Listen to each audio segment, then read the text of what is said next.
Hej och välkomna till Inet. Idag ska vi prata övervakningskameror. Det har blivit allt mer vanligt att ha det hemma vid eller på sommarstugan, i lägenheten, huset. You name it. Man vill ju ha koll på sina grejer när man är iväg. Till exempel om man har en hund hemma, när man jobbar så vill man ju ha koll på den. Eller om man är ute och reser så vill man ju se till att ingen bryter sig in och snor det som är absolut allra viktigast här i livet. Grafikordet alltså. Vi har ju kikat på sådana här system tidigare, men nu vill vi kika på ytterligare ett som har fokus på användarvänlighet, och det är D-Link My D-Link. Ja, det heter så. Det är inte en sci-fi variant av Mio Min Mio. Nej, det här är ett övervakningssystem med en lång rad olika kameror för olika syften, men som har en gemensam nämnare i att de styrs via appen My D-Link. Denna hittar du på Apple Store eller Google Play. Och de styr samtliga de här modellerna. Och de här modellerna vi har med oss här idag har vi valt ut för ett specifikt syfte. De har alla modellnamn med suffixet LH. Det innebär att de kan ha cloud recording, som D-Link kallar det. Och det är helt enkelt att de kan strömma och spara all video de spelar in direkt på molnet. Med andra ord får du tillgång till allt de här ser oavsett vart du är. Och att det sparas som en backup som du inte behöver ha hemma. Och en annan sak som de har gemensamt är att de har wifi-uppkoppling. Alla modellerna på den här sidan är helt fristående och de går alltså att koppla direkt till en router, så styr de via mobilen, behöver ingen basstation. Kikar du däremot på de här lite mer kraftfulla modellerna så krävs en basstation, så här har vi då ett startpaket för det. Vi kommer inte gå igenom alla de här modellerna en och en, utan vi tänkte bara lite snabbt sammanfatta vad de handlar om så att ni får en bra uppfattning om vad D-Link erbjuder i My D-Link-serien. Vi kan börja med de kraftfullaste modellerna. Det här är My D-Link Pro och är ett startpaket för utomhusbruk. Grejen med de här är att de har egentligen extra allt, plus att de är batteridrivna. Så här får du full HD-upplösning, väderbeständighet, mörkerseende, mikrofon, allt. Det smidiga med dessa är att du kan fästa dem vart du vill i och med att de är batteridrivna, och det ingår sådana här fästen. Så har jag en liten magnet här, väldigt kraftfull, kan tilläggas. Man kan se, jag kan lägga den på bordet här. Bara man för in den mot den här så ser vi att den snappar direkt, så det är en väldigt kraftfull magnet som klarar alla vinklar. Värt att tillägga också att den buktar ut ganska bra så att man kan få till bra vinkel nedåt. Och på tal om bra vinkel så finns det ju även de här väggfästena, och då skruvar man helt enkelt fast dem. Dessa skruvar du alltså in i kameran. Se till att de sitter. Fan! Och när du har skruvat åt rätt håll så kommer du märka att de då är väldigt givmilda i hur du kan ha för vinkel, så du kan i princip filma rakt ner om du vill det. Och det här paketet My D-Link Pro är helt enkelt då för dig som vill till exempel ha övervakning i en trädgård eller någonting, väderbeständigt, enkel att placera ut. Värt att tillägga är att den här basstationen också agerar som larm, så den kan väcka dig mitt i natten ifall det skulle krypa in till exempel rådjur eller en grävling på verandan. Vill man ju veta, så att man kan hämta i. Nej, bara inte. Så att du inte missar chansen att få en god middag till kvällen. Och vill du inte köra molnlagring så går det också att spela in lokalt med denna. Du kan köra ett micro SD-kort eller en extern hårddisk via USB rakt in i den här ifall du inte skulle vilja att någonting sparas online.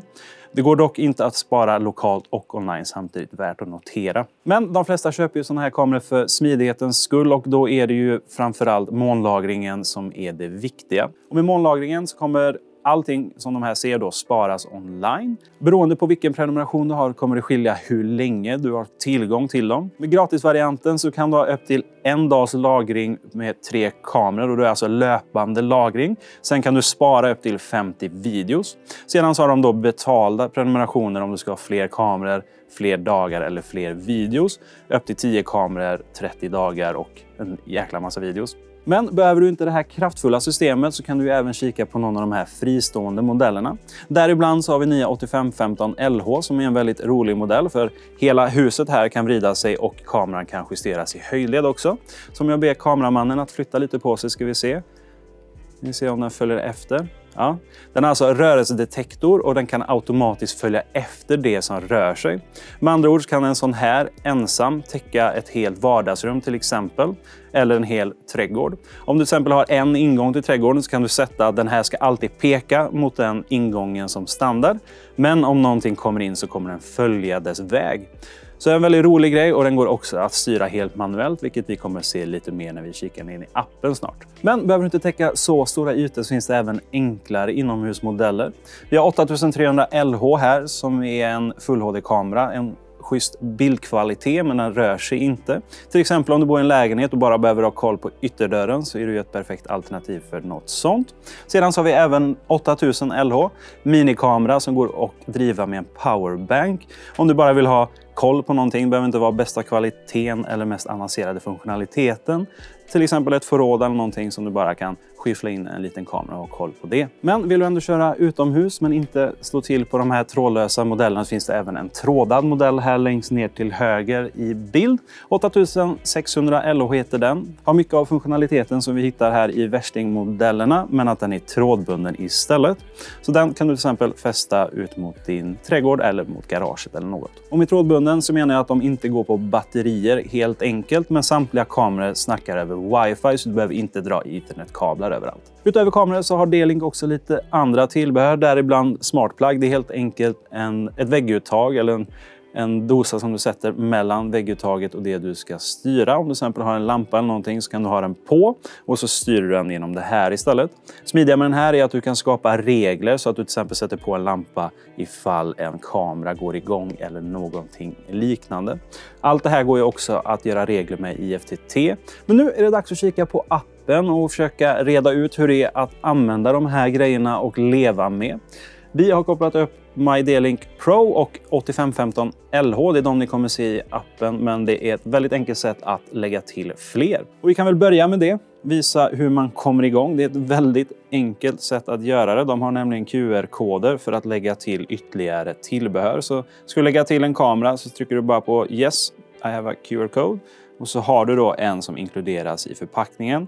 Skannar den av den så känner den av vad det är för typ av enhet. Lägger till den med rätt inställningar och så är det bara att köra igång. Och när du väl kommit igång så kommer hemskärmen se så här ut. Du kommer först ha dina kameror här. Så vi har 3 stycken som vi ser. Vi har 8515H och 2 stycken av de här från My D-Link Pro. Vi har den ena och vi har den andra som man enkelt då kan justera. Så att nu filmar jag från den andra, men vill jag köra från den ena så är det bara att trycka där. Och på samma sätt så kan man då köra ifrån den här DC, ja, där jag har min tumme här som ni ser. Lite fördröjning men inga konstigheter, den kör ju över nätet. Just de här 2 modellerna har också tvåvägskommunikation så att vi har mikrofon och högtalare så att man kan prata med den som kommer på besök. Så om du till exempel har en gäst som vill komma in, om du har smartlås på dörren och vill veta ifall det är värt att öppna dörren så kan du kolla där. Om vi rollspelar här lite då så Hello, this is dog, kommer den säga. Och då kommer jag vara lite misstänksam här. Bara, är det bara hunden? Ska vi kolla runt om här. Är det verkligen bara hunden? Nej, det var Chuck Norris också. Så han får inte komma in. Så kan du då ha stenkoll på det. Och så kan du säga no dog, bad dog. Sen blir det inte rundgång om du själv befinner dig på en annan plats än vart kameran är. Det blir bara rundgång ifall du rånar dig själv och det skulle jag faktiskt inte rekommendera.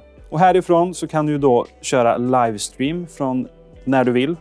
Roliga med just den här modellen som vi ser här, det är att den går att styra helt manuellt. Så jag tar en kik på vår hylla här så är det bara att justera den var efter. När vi visade den tidigare så hade den ju auto-tracking på. Den har stängt av just nu för att visa det här. Så att du kan välja ifall du själv vill panorera eller om du vill låta den göra det helt automatiskt och följa allting som rör sig. Och när du väl filmar så kan du ta kort eller spela in lokalt om du så vill. Men för det mesta kommer den ju spela in automatiskt när den känner av att någonting händer.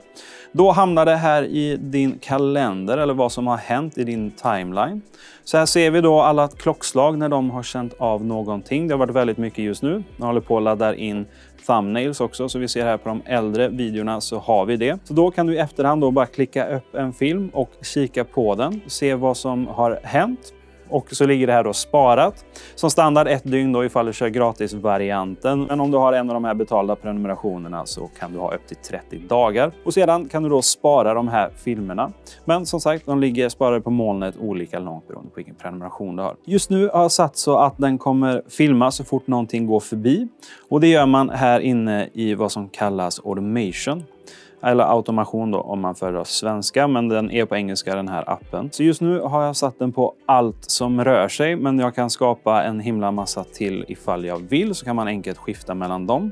Men här då så har jag satt 4 regler för de här 4 olika enheterna och då inkluderas då basstationen som en av dem. 3 andra är kamerorna. Så vi kikar här då, har vi 8515 LH, går ju att döpa dem till vad man vill. Men när den känner att någonting ja, vi kan ju egentligen göra om den då. Vi kan ha att regeln ska inkludera alla 3 om vi så vill. Eller att den ska inkludera 8515 LHs mikrofon. De andra 2 har avancerad rörelsedetektor men de har inte mikrofoner medan den här har det. De har alla mikrofoner för att kunna prata med någon live men inte för att känna av ljudnivån, utan de har istället väldigt bra rörelsedetektorer. Men i alla fall så kan jag då klicka för när någonting av det här händer. Då ska någonting av det här hända. Så just nu har jag satt den då på att om någon av dem känner igen så ska den börja filma och jag ska få en notifikation. Men jag kan bara klicka bort det och så kan jag ta att larmet ska gå. Det är ju lite jobbigt för då ser jag inte vad som händer, men det börjar tjuta. Och på det här sättet då så kan du göra olika regler. Så just nu har jag en som är väldigt aggressiv då, men om du ska ha en som till exempel är bortrest, då kan du ha andra regler för det. Till exempel ljuset ska gå igång ifall du har en smartplugg så att det ser ut som att någon är hemma ifall någon går i trädgården. Eller att larmet ska gå. Men nu så sätter vi tillbaka på allt som rör sig och vi kan kika på hur en notifikation ser ut när den rör sig, i alla fall här på iOS. Så här då så ser vi allt som har hänt. Det är ganska mycket som har hänt i och med att vi har ganska aggressivt på vad den ska reagera på. Men klickar vi upp då här så kan vi kika direkt. Vi kan alltså sätta igång live view direkt här från notifikationen, så vi behöver inte leta upp kameran manuellt utan den kommer direkt notifikationen. Sedan så har jag även ställt in, vilket du kan göra på alla de här som har rörelsedetektor. Till exempel ha ett färdigt nummer som du till exempel vill ringa larmcentralen, eller om du vill ha någon specifik som du enkelt snabbt ringer i panik, så kan du ställa in det här då. Och när du ställt in dina förinställda automationer så kan du också ha dem förinställda här så att du kan ha snabbt tillgängligt på olika scener eller olika typer av scenarion. Till exempel har vi också direkt access till larmet här om vi skulle vilja sätta igång det manuellt. Och så har jag då lagt till en shortcut för den förinställda automationen som jag precis ställde in. Så här kan jag då genom att trycka säga till dem att nu ska de sluta skicka notifikationer så snart allting rör sig, och så går de tillbaka till sitt standardläge.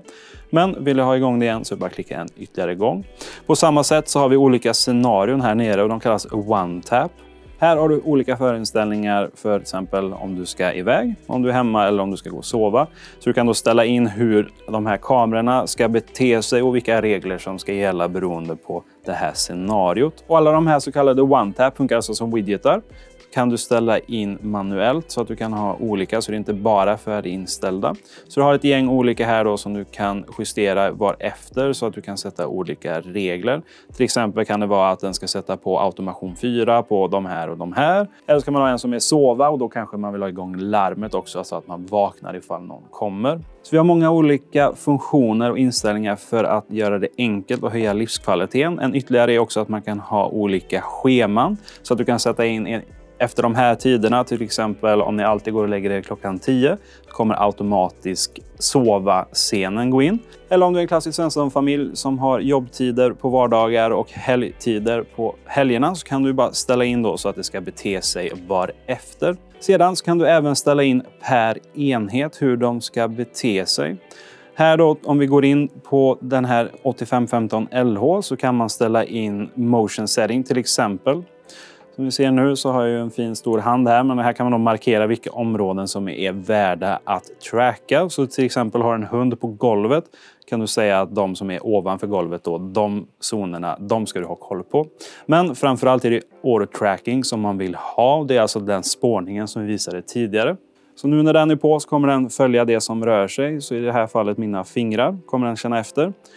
Och på det här sättet då så kommer den kunna leva sitt egna lilla liv och ha koll på hemmet så att du är säker på att ingenting missas. Och vad man kan ställa in beror ju helt på enhet. Om vi går in här och kikar på de andra kamerorna som är alltså en del av den här hubben, så kan vi ställa in andra grejer. De har inte samma, men de har ganska mycket liknande. Men i alla fall, det är enkelt att ställa in och ändra allting efter eget behag. Ställa in enkla regler så att det är en lättanvänt sätt att få ganska avancerade funktioner. Men vill du ha mer avancerat än så finns det ju som tidigare sagt stöd för IFTTT och andra tredjepartsintegrationer. Däribland har vi stöd för Google Assistant och Amazon Alexa. Sysslar du med röststyrning så är det inga konstigheter att komma igång med någon av de här två giganterna. Vi har enkla steg här i hur man kommer igång. Och det är väldigt trevligt att kunna styra ett redan användarvänligt system så som dessa ännu enklare tillsammans med rösten. Så att du kan skrika på Google och säga till att nu får larmet gå igång. För jag hör inte vart det är. Men vi tar väl och rundar av där. Förhoppningsvis har ni fått en bra uppfattning om hur det hela hänger ihop. Det är alltså kameror som filmar saker som de ser. Skickar det till internetet och det sparas på Cloud Record så att du kan kika på det. Säger även till dig och skickar en liten pushnotis till din telefon. Titta här, nu blir du rånad. Det är alltid kul att veta om det åtminstone så att man kan ringa farbror polis. Och blir du intresserad av MyD-Link eller någon av de här enheterna så har vi samlat alla på en gemensam sida nedan där du kan läsa mer om de individuella kamerornas specifikationer, funktioner och pris. Men jag tar och avslutar nu. Det här var Johan på Inet tillsammans med MyD-Link från D-Link och D-Link MyD-Link. Vi ses i nästa video. Ha det gott tills dess.